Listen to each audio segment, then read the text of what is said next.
Bueno, ahora nos comparte Fabiana. A ver, Fabiana. Fabi.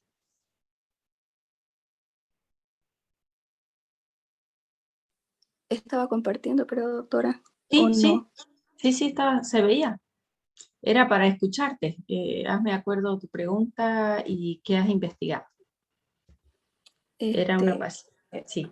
Sí, el problema es que ahora sí, creo que ahora sí, ¿no? Ahora sí, ok, perfecto. Ahí déjala quietita.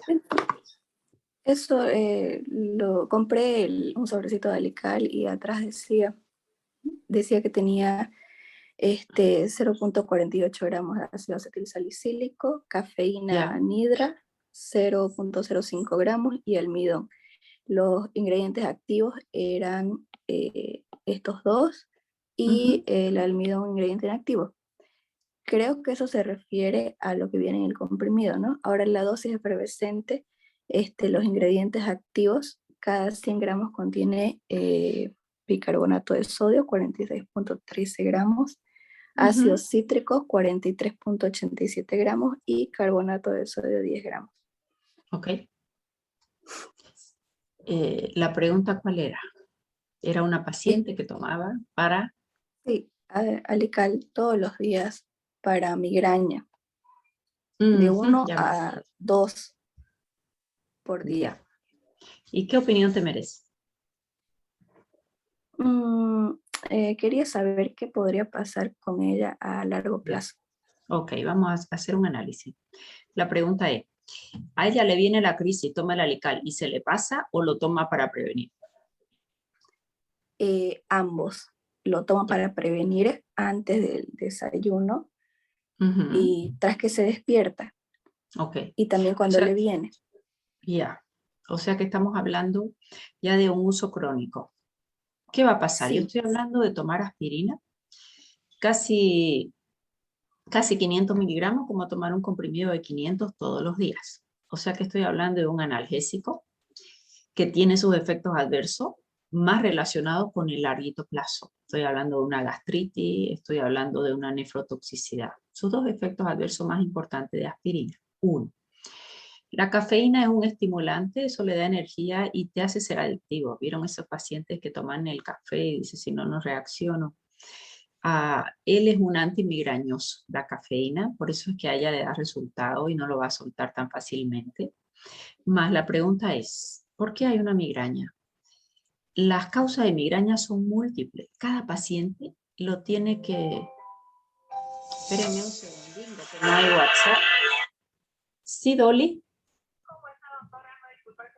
Sí, sé que no hay WhatsApp. ¿Qué ha pasado? Dime. Ya, chao. Perdón. Entonces, fíjense ustedes que estaba yo intentando saber causas de migraña. Entonces ahí yo tengo un fármaco antimigrañoso. En causas de migraña, las hay de origen digestivo por el tipo de alimentos que yo consumo. Las hay por estrés, las hay por alimentos específicos como chocolate o algún alimento muy rico en histamina. La histamina, una vez yo como el alimento rico en histamina, son los vinos, el chocolate, son las nueces, no sé si las nueces, me queda la duda, El pero uno de los queso, frutos secos, el queso, eso quise decir. Son ricos en histamina, entonces el intestino debe tener la diaminoxidasa, la DAO, perdón, y ella biotransformar a la histamina. Al biotransformar la histamina en intestino, antes de alcanzar circulación sistémica, ya no llega la histamina en elevada cantidad para hacer esa vasodilatación característica en migraña. O sea que ahí estoy hablando de diversos tipos de alimentos, estoy hablando de estilo de vida en alimentaria, no solo de alimentos en concreto, sino el estilo de vida hay que revisarlo, que sea muy saludable, que sea bajo en harinas, sin grasa, que sea sin fritos ni condimentos, ¿no?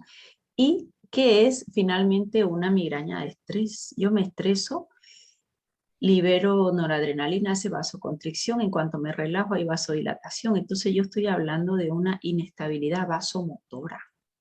Los vasos que están bañando cerebro son inestables en vasoconstricción y vasodilatación, causa de migraña. que generalmente ahí ayudamos mucho al paciente haciendo dosis muy altas de magnesio con vitamina B6, pruébenlo, ya van a ver, pero en un tiempito que no es que yo me lo tomo y me va a pasar, sino ir haciendo un tratamiento prolongado. Entonces, fíjense ustedes que siempre lleva a lo mismo. ¿Cuál es la causa? Eso es lo que yo tengo que encontrar, causa de migraña. Para esa inestabilidad vasomotora, ¿qué me ayuda? El ejercicio aeróbico suave. Si es de tipo alimentaria, por eso el alical le viene bien, porque de momento, ¿qué hace? Esto tiene mucho bicarbonato. El bicarbonato va a tener dos mecanismos ahí. El bicarbonato es alcalino. Yo voy a tomar bicarbonato y la acidez de mi estómago me la neutraliza. De estar muy ácido, ¡fum!, lo sube para arriba a una alcalinidad, a una alcalinidad extrema. Y eso es incompatible con la vida. Entonces, ¿qué hace la célula de la mucosa parietal? Esto está extremadamente alcalino, auxilio, y empieza a producir ácido clorhídrico. Y eso es lo que mejora del alical en muchos de los casos. Son pacientes que tienen más bien hipocloridria, comen los alimentos, genera malestar, genera distensión, genera reflujo inclusive. Yo no me siento bien, me siento pesado con lo que comí. Tomo el alical y ese burbujeo, o sea, hay mucha acidez, me lleva a una alcalinidad extrema y secundariamente a una alcalinidad alta, estimula bomba de protones, célula parietal y dispara ácido clorhídrico que digiere el alimento y me siento mejor. O sea que ahí yo tendría que saber si más bien ese paciente tiene una mala digestión por hiperacidez gástrica o por hipoacidez gástrica, que es lo más característico después de los 50 años. Que la gastritis, hay gastritis sí, pero son más alcalinas que ácidas. Y eso tiene el bicarbonato. Todo el mundo lo toma para neutralizar acidez sin saber que de rebote lo que va a hacer es estimular las células parietales y que yo digiera mejor. Entonces, acá te estoy dando el por qué teóricamente alivia. Si hay cafeína, la cafeína es un derivado, es una xantina que sí es útil para para la migraña. Estoy hablando de un analgésico, no estoy curando nada. Un analgésico que tiene su propia RAM. Y estoy hablando de un bicarbonato, que es una dosis importante, que en su largo plazo va a hiperestimular a las células parietales para que haya más producción de ácido clorhídrico. Y estoy hablando, el ácido cítrico le acompaña, va tamponando al bicarbonato. Tamponar es intentar de mantener un pH estable, ¿ya? Y carbonato de sodio es mucho sodio, son 10 gramos de sodio. ¿El sodio se absorbe o no? Claro que sí se va a absorber. Al absorberse el sodio, ¿qué va a pasar? Retiene agua, retiene sodio, aumenta presión arterial. Entonces, si yo te preguntara, Fabiana, con todo lo que hemos hecho una descripción más o menos de cada componente, te devuelvo la pregunta. Númerame, a grosso modo, las reacciones adversas que tú esperarías con el uso de esta composición en el largo plazo. Podría causar una gastritis, úlcera gastroduodenal. Sí. Dice Flores que a largo plazo podría causar una insuficiencia renal y con ¿Por qué? concentración ¿Por qué? elevada. Por el ácido acetil salicílico y por la alta ingesta de sodio. Puede hacer hipertensión arterial en el largo plazo, puede ser nefrotóxico. Acuérdate que la cafeína tenía 7 efectos farmacológicos. Es estimulante del centro respiratorio, estoy hablando de tomarlo todos los días. Es un diurético suave, pese a que le estás dando tanto sodio, que eso va a ser más bien una nefrotoxicidad y una hipertensión arterial. ¿Qué más? Yo te corté, perdón, continúa. Hay otras que son un poquito más frecuentes que vienen a hacer las reacciones de hipersensibilidad, ¿no? Eso en cualquier Angioedema, parte. urticaria, erupciones dérmicas. Ya, y si Eso es lo tiene que más problemas encontré. respiratorios, de alergias, de asma, ¿qué puede pasar? Reacciones broncoespásticas. Sí, porque estás bloqueando permanentemente, estoy hablando de usar todos los días. Permanentemente estás bloqueando la vía principal de la inflamación y te queda solo la vía alterna superalimentada. O sea, estás desviando todo lo que es inflamación a la vía alterna. ¿Quedó clarísimo, Fabiano? A ver si alguien quiere hacer algún Esperen. comentario. Fíjense un poquito a dónde les intento llevar siempre. ¿Cuál es la causa de su migraña? Primero, ¿por qué le mejora? Esto para mí es de origen alimentario. ¿Tu paciente tiene sobrepeso y tiene malos hábitos, Fabiana? ¿Come mucho No, pan, no. hace poco ejercicio? No. Ella refiere que le viene migraña siempre cuando come masas, empanadas, Ajá, ya, tienes o la cuando respuesta. come mucho chocolate. Ya Pero está. yo le pregunté sobre algunos síntomas porque pensé que era sobre déficit de DAO Ujú, y me dijo que no tenía ninguno de los síntomas. ya. Entonces pensé que podría ser por estrés. Ujú. Sí, tiene lógica. Intenta sacárselo, intenta sacar las harinas de la dieta a cero el primer mes y vamos a ver cuántos eventos hay. Intenta buscarte un buen magnesio quelado, por lo menos 400 miligramos de magnesio quelado con 100 miligramitos de vitamina B6, es un buen estabilizador vasomotor de mañana y de tarde. Pero la comida y 1 hora de caminata por día y después nos cuentas, ¿ya? Miligramos quelado, ok, ya estamos haciendo una buena fórmula ortomolecular. 400 miligramos, eso va a ir, anote más abajo, 100 miligramos de vitamina B6. Ya, 100 miligramos de vitamina B6. Eso que te lo pongan en una cápsula, lo puedes hacer preparar. Dile que es mi paciente, si no, después me la mandas y yo la firmo. Eso en una cápsula y esa cápsula la tiene que tomar 2 veces al día. Poner un poquito de teanina, 150 miligramos para modular estrés, pensando en que pudiera ser por estrés. Teanina. Tianina, Teanina es un fármaco que te- aumenta receptores GABAérgicos, como una valeriana, así como un diazepam natural.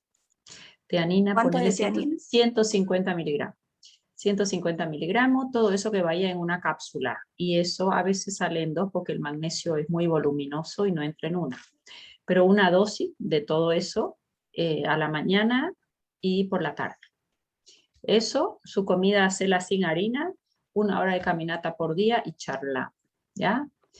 ¿Quién quiere hacer Eh, alguna observación sobre esta paciente? Sobre algo que haya visto, observado, preguntado, duda.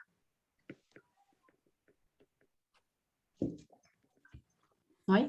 Bueno, muy bien, Fabiana. Muchas gracias, Listo, doctora.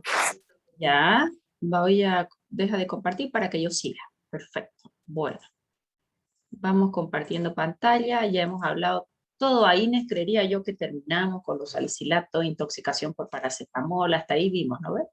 Solo los oxicamos, creo que me faltó nombrarle. A ustedes los oxicamos son inhibidores de la COX-2 más que la COX-1, pero no exclusivos de COX-2, pero mucho mayor preferencia por COX-2, que COX-1 es el meloxicam y el piroxicam. Meloxicam es el que más utilizamos, 25 miligramos de meloxicam. Él tiene relativamente una semivida un poquito más larga porque hace un ciclo enterohepático, buen antiinflamatorio, como analgésico gana ketorolaco, ketoprofeno, dipirona 2 gramos, pero él es un antiinflamatorio de buena calidad, ¿ya? De buena calidad, no es antipirético y es menos nefrotóxico porque tiene un poquito más de metabolismo hepático. Bien, con eso terminaríamos, Aine. ¿Y qué nos queda? Pues nuestra escalera analgésica de la OMS nos dice que si no controla el dolor con AINE, nos vamos con los hipnoanalgésicos y es lo que vamos a avanzar. Alguien, a ver, dejar de compartir. Me ponen unas rayas ahí. Compartir pantalla. Ahora sí, perfecto. Ya. Entonces, ¿esta lámina la hemos visto o no? Nos quedamos en opioides débiles, doctora. Opioides débiles, o sea que ya esto lo vimos. Bueno, un repasito rápido. Dolor central, dolor periférico. Ok, la eficacia ya hemos visto, para qué tipo de dolor ya lo hemos visto, su gran diferencia con los opioides, y los opioides los vamos a clasificar. Ya, esto ya lo vimos entonces acá. Hay varias clasificaciones. Yo normalmente le doy lo que más usamos. Lo que más usamos en opioides menores es el tramadol, o sea que la INE lo empiezo a combinar ya con un tramadol o con una codeína. La codeína la tenemos solamente en vía oral, ¿no? La codeína la tenemos combinada, un paracetamol más codeína, por ejemplo, para un dolor que no pude controlar con paracetamol. Entonces ya empiezo con un opioide de acción menor, una codeína. Codeína tenía varios efectos farmacológicos. Ella nace como antitusivo. ¿Por qué es antitusivo? De acción central, muy efectivo. Porque él es depresor, es hipnoanalgésico, es depresor del sistema nervioso central. Entonces va a deprimir el centro de la tos en el bulbo, pero ¿cuál es la pena acá? Que el centro de la tos está al ladito del centro de la respiración, entonces así como deprime la tos, va a deprimir la respiración también. Él es antitusivo, él es hipnótico, da sueño, analgésico, quita dolor y es antidiarreico. Son todos los efectos farmacológicos de la codeína. Solo la tenemos nosotros en vía oral, comprimidos de 15 miligramos, de 30 miligramos, combinado con AINE y también lo tenemos en jarabe, ¿no? Es un buen antitusivo, pero tiene esos efectos. Y en dosis bien altas sí puede provocar el efecto euforizante que hace la morfina, ¿ok? Tramadol es uno de los más usados, lo tenemos en comprimidos y lo tenemos en ampollas también, desde 25 miligramos hasta 100 miligramos el tramadol, y lo tenemos en gota. Los mayores ya pasamos a una morfina, meperidina sí usamos, fentanilo normalmente los anestesiólogos son los que más usan el fentanilo, o en un dolor por un CA crónico lo usamos en parche, el fentanilo. Y estos de acción mixta probablemente ya cada vez se usan menos, porque pues tienen sus particularidades. Cuando ellos están solos son agonistas puros, ¿ya? Pero cuando ellos se encuentran con cualquier hipnoanalgésico, le ocupan el receptor y hacen un antagonismo. Entonces son de acción mixta, le vamos a llamar. Y acá tenemos opioides débiles, que allá teníamos una clasificación similar. Codeína, el más usado. La pentazocina, que es de acción mixta, vendida muchas veces de venta libre. El tramadol lo podemos conseguir sin receta en nuestro país, pero es un medicamento de venta bajo receta archivada. Dextropropoxifeno, si ustedes recuerdan un poquito ese nombre comercial de Clocidol, gran problema hubo con él hace algunos años, porque como él es depresor respiratorio, se colocó como analgésico en postoperatorio en hospital de niños. Probablemente fue administración muy rápida, o probablemente el niño todavía no había recuperado sus funciones, superado todos los efectos farmacológicos de la anestesia, hizo depresión respiratoria y murió, y alguna paciente quedó con un déficit neuromotor, ¿no? Entonces hubo gran problema, lamentablemente lo conseguimos sin receta en la farmacia, lamentablemente el paciente se acostumbra a ese efecto y es ya luego de autoadministración y es una droga de dependencia. La dihidrocodeína es derivada de la codeína, y de acá lo que vamos a revisar un poquito de la morfina. La heroína es extremadamente más adictogénica que la morfina. Meperidina usamos, buprenorfina lamentablemente es de acción mixta, igual que la pentazocina, que es agonista y antagonista, y que nalbufina, que es un agonista parcial.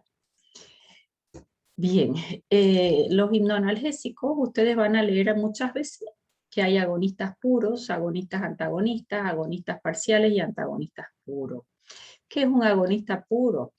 Ellos van a ocupar receptores. Los receptores eran los de nuestros propios opioides endógenos, de las encefalinas y de las endorfinas. Receptores mu, kappa y delta, uno con más actividad en mu, en kappa o en delta. Los agonistas puros, que son los que más usamos, ahí entra morfina, entran todos, estos son derivados del fentanilo. Ellos son siempre agonistas, tienen actividad intrínseca, ocupan receptor mu, kappa, delta. Siempre. Los agonistas, antagonistas, por eso se le llama mixto, pues ellos tienen sobre un receptor, se comportan como agonista, pero si aparece otro hipnoanalgésico que le ocupe los receptores, él se los va a bloquear y se comporta como antagonista. Esa es la pentazocina, aquí hay un error. Nalorfina, la pentazocina, la nalbufina. Este es el más usado. Sosegón es uno de los nombres comerciales que más se maneja en Bolivia, ¿no? Luego, agonistas parciales. ¿Qué significa un agonista parcial? Actúa selectivamente en el receptor mu, que es el que me da la analgesia, cierto grado de euforia. Tiene su actividad intrínseca, pero es bastante inferior a un agonista puro. Es como que su efecto va a ser siempre de menor intensidad porque no va a llegar a ocupar gran cantidad de receptores. Estos hipnoanalgésicos tienen sus particularidades. Ellos ocupan receptores dependientes de la proteína G y van activando segundos mensajeros. Y una vez que ellos actúan y ocupan ese receptor, es como que ese receptor se invagina y se vuelve ya silencioso, como que se destruye. Y de ahí se tiene que supersensibilizar nuevos receptores en las siguientes dosis y así es como actúa. Por eso que tiene este efecto de tolerancia, ¿no? Y este agonista parcial es como que va a ir a ocupar menor cantidad de receptores aunque esté en su dosis plena. Sí tiene actividad intrínseca, pero va a ocupar siempre menos receptores, ¿no? Menor actividad intrínseca, pero si viene un agonista puro, lamentablemente, como cualquiera de estos, una morfina, él se va a comportar como que fuera un antagonista. Entonces eso es la buprenorfina. Ya van a ver que en las recomendaciones siempre te digan, nunca por las dudas, no combine dos hipnoanalgésicos. Utilice uno, no tienen techo, va a ir titulando su dolor y su dosis y los efectos adversos. Y vaya subiendo dosis, pero no es bueno la combinación. Tramadol no le hizo bien, mantenerlo y aumentarle morfina. No. ¿Por qué? Porque muchos de ellos son agonistas antagonistas o son ser agonistas parciales. Hasta ahí, mecanismo de acción de hipnoanalgésico. Pero ¿qué va a pasar cuando tu paciente viene intoxicado con morfina o intoxicado con hipnoanalgésico, está entrando en depresión respiratoria, alcanza a llegar a la emergencia? O el bebé que nace de una mamá morfinómana y que está en síndrome de abstinencia. Eso es muy duro. Un bebé que llora, le hacen todos los estudios que ustedes quieran y sigue irritable porque le falta la morfina, él se acostumbró al efecto morfina. Ese es el mejor paciente para sacar la morfina. ¿Por qué? Porque no puede ir a conseguirla, ¿no? Es un indefenso, un recién nacido. Más sacarle esa adicción no es fácil en el sentido de la sintomatología que él nos presenta. Entonces, ¿qué hacemos ahí? Si hay una morfina en una cantidad que está haciendo depresión respiratoria, bloqueo competitivo reversible, receptores de los hipnoanalgésicos, de los mu, kappa y delta. Entonces, ¿quién es su antídoto? Naloxona y naltrexona, los dos los tenemos, ¿no? Eso siempre tiene un anestesiólogo, vieron que ellos andan con un bolsito, siempre con un maletín, siempre ellos tienen su derivado de su antagónico de la morfina. Pregunta examen. Pregunta que les van a hacer siempre. El paciente intoxicado con morfina, ¿quién es su antídoto? Naloxona o naltrexona. ¿Qué mecanismo de acción va a tener este antídoto? Bloqueo competitivo reversible de los receptores opioides. Ocupan el receptor, no le dejan actuar a la morfina o sus derivados y carece de acción intrínseca. ¿Alguna pregunta hasta ahí? Bien. La analgesia depende gran parte de ocupar estos receptores muy delta a nivel medular y supramedular y los kappa a nivel medular. La depresión respiratoria es más los que son agonistas muy delta que los kappa. La contracción de la pupila queda en punta de alfiler. Esa es una característica de intoxicación por hipnoanalgésico. Disminuye la motilidad gastrointestinal y hacen estreñimiento. Es por eso que los fármacos derivados de morfina se usan en las diarreas crónicas. Por ejemplo, la loperamida. Loperamida es un derivado de morfina, pero sin los efectos opioides. Ya han quitado los efectos opioides y ha quedado el efecto sobre el músculo liso de intestino, dejándolo quieto. Entonces, por ejemplo, un fármaco que se usa en este paciente que tiene una colostomía, que tiene su tránsito intestinal permanentemente aumentado, nos llena la bolsa, se nos deshidrata muy rápido, en ese tipo de diarrea, no en un paciente que se comió de todo el fin de semana y hoy tengo un cuadro diarreico por una transgresión alimentaria. Ahí yo nunca recomiendo un antidiarreico, a no ser que tengas que viajar en avión al día siguiente y no sales del baño. ¿Por qué? Porque si hay diarrea, es que el intestino está siendo agredido por un alimento, por una toxina, y está intentando sacar todo lo que hay dentro. Entonces una diarrea, simplemente hay que hidratarla hasta buscar la causa. Si la causa de pronto es bacteriana, habrá que dar el antibiótico adecuado. Si es parasitaria, ya es crónica, habrá que estudiar esos parásitos y hacer el tratamiento que corresponde, ¿no? Pero hay pacientes con trastornos neurológicos que sí cursan con cuadros de diarrea severa. Ahí sí pudiéramos utilizar alguno de estos derivados, que son derivados de morfina sin el efecto euforizante, como una loperamida. Sobre el estado de ánimo, euforia. Este es el efecto tan beneficioso o benevolente, digo yo, en un paciente terminal, donde pese a todo lo que está viviendo, siente cierto grado de euforia, ¿no? Ojo que puede haber disforia. Disforia es lo contrario a la euforia, con ligera sedación, eso por una acción agonista kappa. Dependencia física, wow, esto es de terror, esto es elevado. Los derivados sintéticos de la morfina que ya se obtienen en laboratorio son mucho más adictogénicos, mucha mayor dependencia, y eso lleva a que el paciente o el individuo, porque son drogas toxicómanas, vuelva a su autoadministración.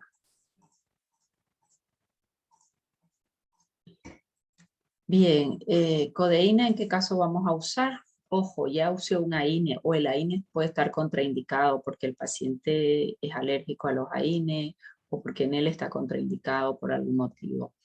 O combinado, un dolor moderado, muchas veces lo tenemos combinado en paracetamol más 15 miligramos de codeína.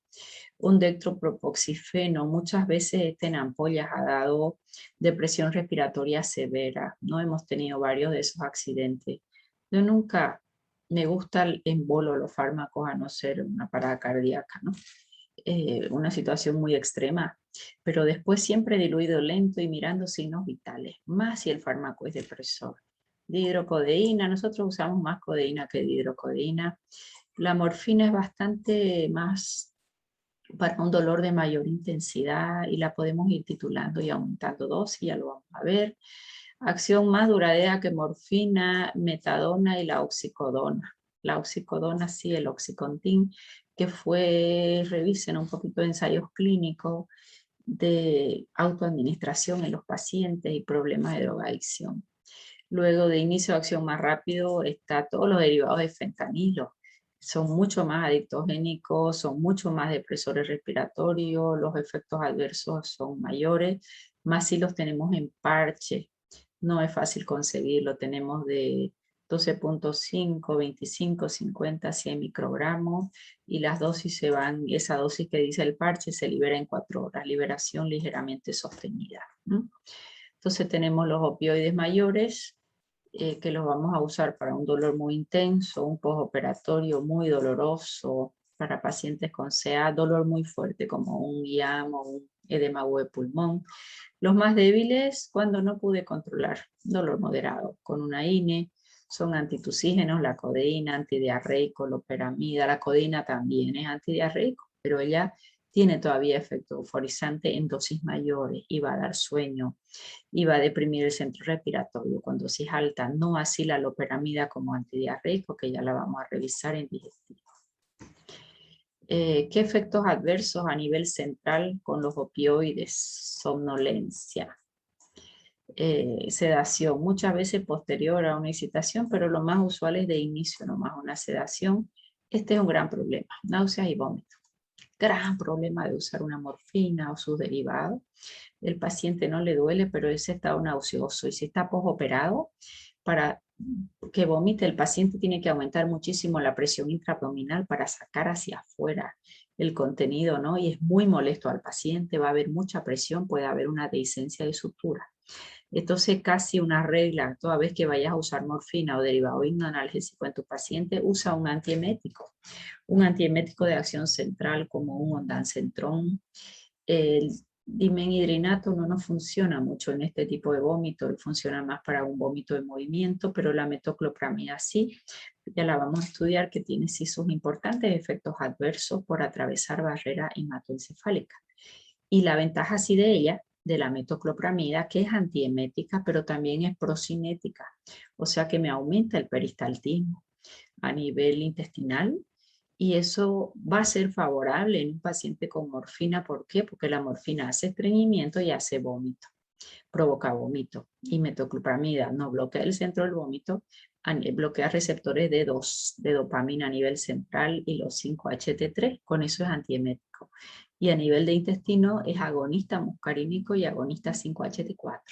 Eso hace que favorezca el peristaltismo. Entonces justo es antagónico de morfina. Pero como bloquea el receptor de 2, también va a tener sus efectos adversos, disminuye dopamina a nivel central, puede haber un movimiento que se llama tipo parkinsoniano en el paciente, un pseudo Parkinson, ¿no? Y todos los efectos adversos que llamamos extrapiramidales, alteraciones en la marcha y aquello. Bien, reduce la sensibilidad al dióxido de carbono, paciente entra en depresión respiratoria, muy relacionado con la dosis, muy relacionado con el tiempo de uso, ¿ya? Esta depresión respiratoria pues compromete la vida del paciente. Por eso muchos cirujanos prefieren paciente tenga nomás dolor, si no se controló con AINE, lo siento, y no usan el hipnoanalgésico porque hay que estar más cerca del paciente haciendo la titulación y el control, pero es lo ideal, hacer que el paciente no tenga dolor, ¿no? Antitusivo. ¿Por qué? Porque son depresores del sistema nervioso central, no porque vaya a bloquear solo el centro de la tos. Codeína, excelente antitusivo de acción central, pero cualquier fármaco depresor del sistema nervioso central siempre va a ser antitusivo. La tolerancia, la célula o el receptor se acostumbra al fármaco, deja de funcionar, hay que reclutar nuevos receptores, y la dependencia, esto provoca un efecto extremo de querer seguir una dependencia física y dependencia psíquica.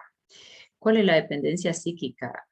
Todo el cuerpo está acostumbrado a esa depresión de la morfina y ese efecto agradable. El bebé llora, recién nacido, pero su dependencia no es psíquica, ni sabe. Él nació y ya la mamá, ya está fuera de la mamá, nadie le va a dar morfina.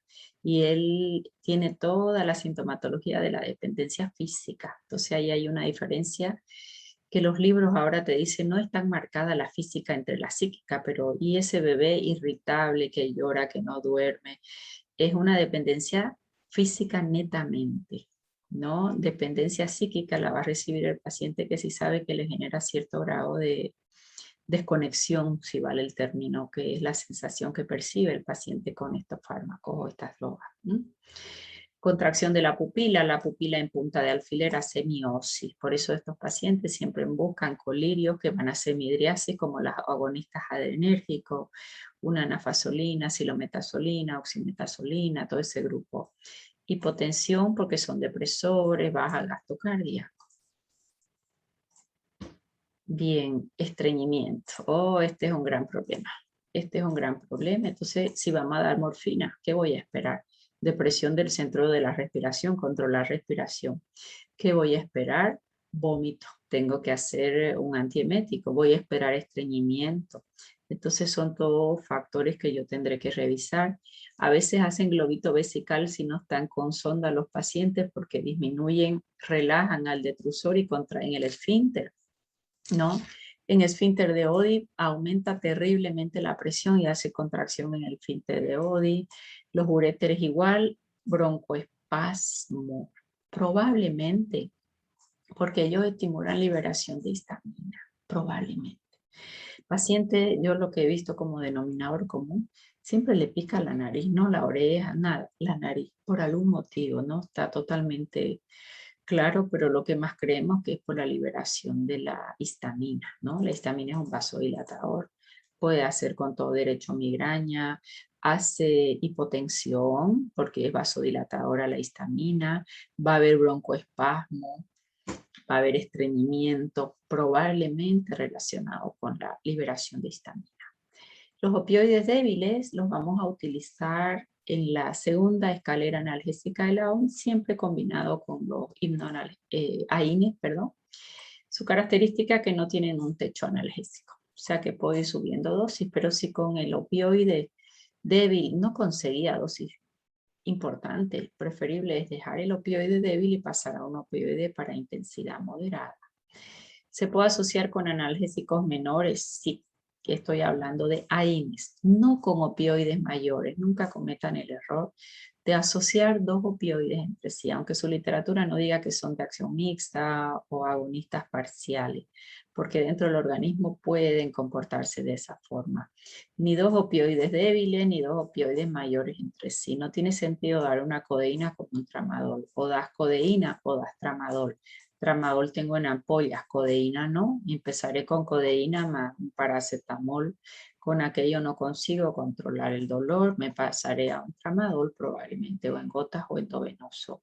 Si con tramadol, buena dosis por día, 300, 400 miligramos, no consigo controlar el dolor, me voy a un hipnoanalgésico de acción mayor, ¿no? Y a una morfina o derivados de morfina.